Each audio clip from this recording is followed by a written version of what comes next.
So Andy Lopata, you and I have known each other, up to 15 years, I would think, ish. At least, yeah. I don't know whether they say it to you, but someone says, do you know Andy Lopata? I said, yeah. And they say to me, oh, he's real competition to you, isn't he? Do you get that the other way around? Yes, yeah, I do. I think that I've been working very hard, as you know, over the last few years, and particularly over the last 6 months or 9 months, to distinguish what I do away from the networking skills arena. So the more that I do that, I think the more people recognize what you and I have been saying to each other for at least 5 years now, which is the while there's a Venn diagram where there's overlap, and we've referred work to each other where we haven't been able to cover a particular client's needs. Generally there's an overlap, but there's a lot that we each do that the other doesn't really focus on. But it doesn't matter, Yeah. does it? No. We both understand principle one of networking. How can we share? Yeah. How can we be kind to each other? And even if you and I pitched for the same job and you got it and I didn't, I'd say, well done, because I obviously hadn't done it right and you would have done. Well, completely agreed. And, there have been times where I've talked to clients or prospects and your names come up, and I always have talked highly about the work that you do. And that's my belief, that you, well, you'll know this, Zig Ziglar, who founded the National Speakers Association. You probably know what I'm going to say now. I don't, but go on. Well, Zig Ziglar, when he founded the NSA, the National Speakers Association in the States, people said to him, why are you creating an association for your competition? And he said, I don't want to focus on the size of my slice of the pie. I want to focus on making the pie bigger. And, networking has had a very bad name for a long time. Particularly in corporate circles, but generally it's shifted quite a bit since 2008 as people found that they had to network for their jobs. And we would both have seen a shift in attitudes after that. But it has had a bad name. Now, the only way you change that is by collaborating with other people who are trying to spread the positive message about how you engage with your networks. So that takes me perfectly into my question. I got into networking by pure luck, accountancy for 35 years, and got into networking. Yeah. And it's not about me, this chat, it's more about you. How did you actually get into it? Because I think you had your own networking club, didn't you? Well, that's how we met, because you were very active in networking around Manchester area. We'd opened groups in Manchester and people kept mentioning your name.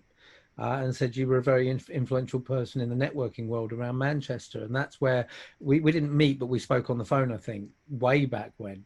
I had never heard of the term networking when I first got involved. So my father, Harvey, co-founded a networking organization called Business Referral Exchange back in 1998.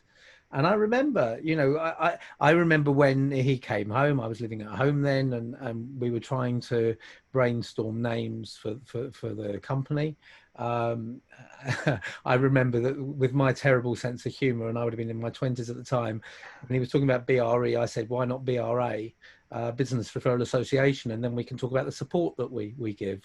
I'm probably glad we didn't go down that route. I think so. And he said to me, I remember him saying to me, do you want to come and see what we're doing? I was in the glamorous world of car parking back then.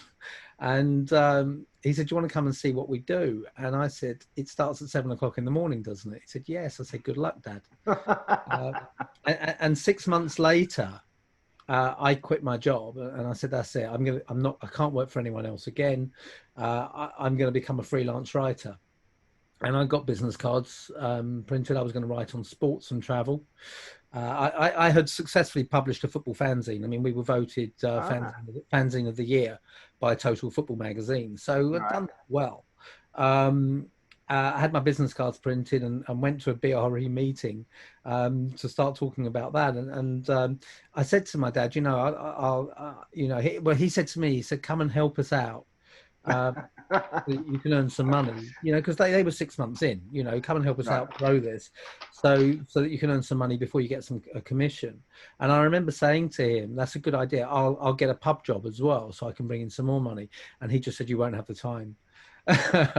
And that was it. And he was right, wasn't he? he was Yeah, he dead was right. absolutely right. I'd never heard of networking at the time. It was something I did naturally, always connecting people, always. Well, fortunately, Andy, you're one of a tiny percentage of people, because you think about this: if everybody were natural networkers, neither you nor me Mm. would have been able to earn a living for the last 10 or 15 years. So Yeah, thank God yeah, we completely. are a rare breed. I always say that. They say, I hate networking. I say, you're my man or my woman. Well, So, actually, that's where there's a slight difference between us because my man or woman is the person who loves networking and recognizes its importance, but recognizes that they're not strategic about it and they don't know quite how to do that, or they lead a team and that team relies on that leader because that leader's such a natural networker. absolutely. So the person who hates it, they we don't get on well. I um, think they hate it because they just don't understand it. yeah, It's as simple as that. It's it just as is. simple as that. So 9 years ago, you wrote a book called How to Sell Through Networking and Referrals. 9 years on, in other words, now, you wrote Connected Leadership. Yeah. So forgive me for asking this. In my opinion, networking is building relationships. So share with me and our listeners what you think the fundamental differences are between your first book and the book you've just written. Well, actually, recommended, which was how to sell through networking and referrals, was book number 3. Connected leadership is 4, and they're not that different actually. The differences are more between my second book and Death Came Third, and Connected Leadership, because and Death Came Third is very much focused on your area of strength, networking skills. How, you know, Susan Rowan says, how to work the room, or as I put it, how to make the room work for you. Um, Good. so that was very much the Death Came Third, but most of my, so that was published in 2006 with a second edition in 2011. That was while that was very much focused on the skills element. By 2011, about 50% of my work was focused on working with sales teams, and how you, once you've built your network, which networking skills and events, and sites are a core tool to help you do. How do you leverage that network to help you, you know, from a sales perspective, get the referrals you need? As I've worked with sales teams over the years and I've worked with leaders, that's then branched into different areas like influence, for example, like networking for your career. I do a lot of work with women's networks inside large organizations, and that's very much focused on, well, how can other people help me to achieve my maximum potential, to be as effective as I can in my role and to get that promotion that I really want. And actually, the principles from Recommended apply as much to networking for a job, which is a referral process as well, as networking 100%. for a client, for a salesperson or a small business owner. Let, Um, let me just, all right, let's stay on business owners. yeah, Let me pick that up as a link. My perception is, I didn't read your first book, but or maybe I did. It's 9 years ago. You probably sent it to me like you kindly sent me this one. My perception is that the first book was aimed at the business owner, the SMEs, if we like to call them that. Whereas this book is aimed more at the bigger business, the corporates, the leaders, the real leaders. So how do you see approach to networking different between people, we'll call it in the bigger company and the corporate, as opposed to the smaller SME people? yeah. I mean, I would say Death Came Third is mainly targeted at micro business, people who are going to a lot of events, and people in corporates who are perhaps further down the ladder, who have to do that for their role. And yet most of my work has been with corporates, and also with leaders of larger SMEs. So they might have an 8-figure plus turnover. May have 50, 100, 250 staff. That's really where connected leadership is focused. The differences aren't huge. There's the same need to think strategically about how you approach professional relationships. So I use the phrase professional relationships a lot more than I do networking these days. For me, networking is a tool within that professional relationship strategy. Um, uh, there is some overlap between the two, but in terms of how people perceive networking, that's a better fit. So when I'm talking to people in leadership roles, they're focusing as much on their relationships internally as they are externally.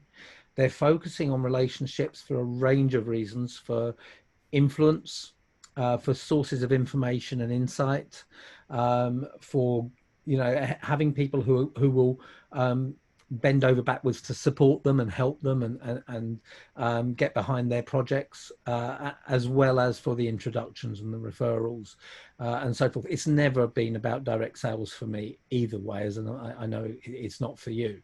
It's about relationship building at all the levels. But I think it's more nuanced when you get into a leadership role. It also comes down to looking at, what are your relationships like with your team? What are your relationships like with other leaders in your organization and other parts of your organization? And we get into personal brand management and reputation and areas like that. So I would say it's a richer seam. Well, I've got to thank you at this point, because I've always been quoting something about people in bigger companies that you're focused on. Yeah. And I've always said that the people who do best in the bigger companies are those who are most visible. And and in your book, you've actually given the author of those statistics, I don't know whether you can remember his name. Harvey Coleman. Thank you, Mr. Coleman. And I used to tell my kids that, look, if you're working in the bigger company, don't just sit in the office, go and talk to people. Yeah. And it works, doesn't it? And that's your big thrust, I think, within your latest book. Be visible. It's a lot of it. I mean, the Harvey Coleman statistics that you're referring to are known as PI. And it was some research that Coleman did where he looked at the factors behind promotion. And he looked at 3 factors, and they were performance, which is the one we all assume guides promotion, image, and exposure. And the interesting thing is that performance accounted for 10% of getting a promotion. Now, that's not to say that if you do a bad job, it doesn't matter. That will then really, really resonate. But if you do a good job, it's not enough alone to just do a good job. Image, what people know of what you do, what people know you're good at, it was 30%, and exposure, who knows, is 60%. And when you look at that in practical terms, it makes sense. You could be the most productive person in the organization and the most innovative person in the organization, but if the right people don't know about that, or they think of you for something else, then you're not going to get the role. For me, I've been working hard, as I said earlier, to reposition what I do so people understand that my focus is on professional relationships rather than networking skills. I might be fantastic, I hope I am, at what I do around professional relationships, but if people only know me for networking skills, I'm not going to get booked for the professional relationships work. So that's where PI sort of plays out in a practical sense. So exposure is absolutely key. And what I look at is the 3 stages that you need to think about when building a professional relationship strategy, which is building the right relationships, then nurturing those relationships so that you're not just focused on numbers, but the depth of the relationship, which I've always talked about, and then leveraging those professional relationships. Are you allowing people to help you? Are you equipping people to help you? And exposure is a key part of that. Visibility is a key part of that. I'm going to give you my quote. I created this 15 years ago. You can use it as often as you want. And it's particularly for the smaller business. And I say the following: strategy for survival is visibility. Yeah. And that's what it is for particular. I say to anyone who says I'm setting up in business, I say, good, are you a good graphic designer? Or are you a good gardener? Whatever it is. And they say, great. I say, well, I've got bad news for you. The hardest thing in business is finding paying customers. So what are you doing to, excuse the word, expose yourself to find new customers? So the links, there's so many links here between the great big corporates and the smaller business. Let's come, I think we're nearly coming up to time, but I'm going to ask you one final major question. So of course, for 3 months, we've been in lockdown. physically we haven't been able to go networking, working the room. Yeah. I came up with the phrase recently, well, we've got to work the Zoom. Yes, I like that. I was quite proud of that. It just came to me on the moment, having a walk. What do you see the future of relationship building as being different in years to come as what's happened in the past? I've been battling with this, and I've been having a lot of conversations about this. I think we've talked about this as well, and I think we have to see how it plays out. In the last chapter of the afterword of Connected Leadership, this is one of the core things I focus on. I wrote the book during the first 2 weeks of lockdown, and I said, well, what have we learned in these 2 weeks, and how is this going to play out? And one of the key things that I said is that we are going to, so many people, now let's talk as in today rather than when I wrote it, so many people have become much more comfortable with using tools like Zoom and Skype and Teams and so forth. Not everyone, but many people have. However, a couple of key things come into play. Number one, we get Zoom fatigue. And a lot of people are just a bit sick and tired of it. It is tiring. It's tiring because of the level of concentration that's required compared to an ordinary conversation. It's tiring because you can't engage in the same way. Hopefully, throughout this conversation, it feels that I've been making direct eye contact with you. But to do that, I haven't been able to look at you once because I've had to look directly at the camera. If I look at you, which I'll do now, I probably look like I'm looking away, and that sort of breaks the rapport. So for me, that's exhausting because of the level of concentration that I have to put into that. So that's one thing that's at play. I think the other thing is that you can't build the same levels of rapport. You don't get the same nuances in conversation in virtual conversations as you do face to face.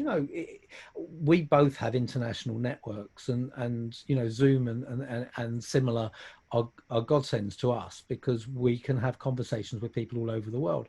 And in those cases, it has to pretty much be built online, and that's fine. But I think that once we can get back to meeting people in person, we'll feel, even introverts will feel the loss of human connection. I've been feeling it. I loved the first few weeks because it was a respite, but I feel that loss of human connection, and I think we'll miss that.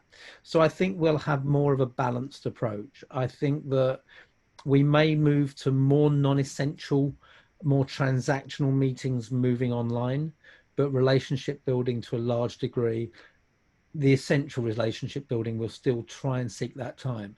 If I take my own business into account, I live just outside London. I'm probably in London in typical times. It will vary depending on my travel, but in a normal week where I'm not traveling, maybe 2 to 3 days a week, I can see that dropping down to 2 or 3 times a month potentially. That much. Me prioritizing more who I'm seeing in that time and moving more to Zoom. But I think it will be a mix. Absolutely. And I've just developed a new suite of programs, which I'm going to have to train online. And it's all about how to become a successful online networker. So it's still back to skills, but we've got to do it this way. Andy, you and I can talk forever. I'm going to say one thing to you apart from thank you. And that is, I believe that everything you and I think about relationship building and networking is paralleled all the way. Would you accept that?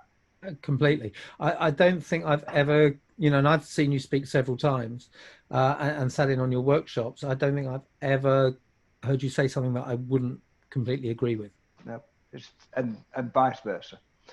That's great. I've loved it. Thank you for coming.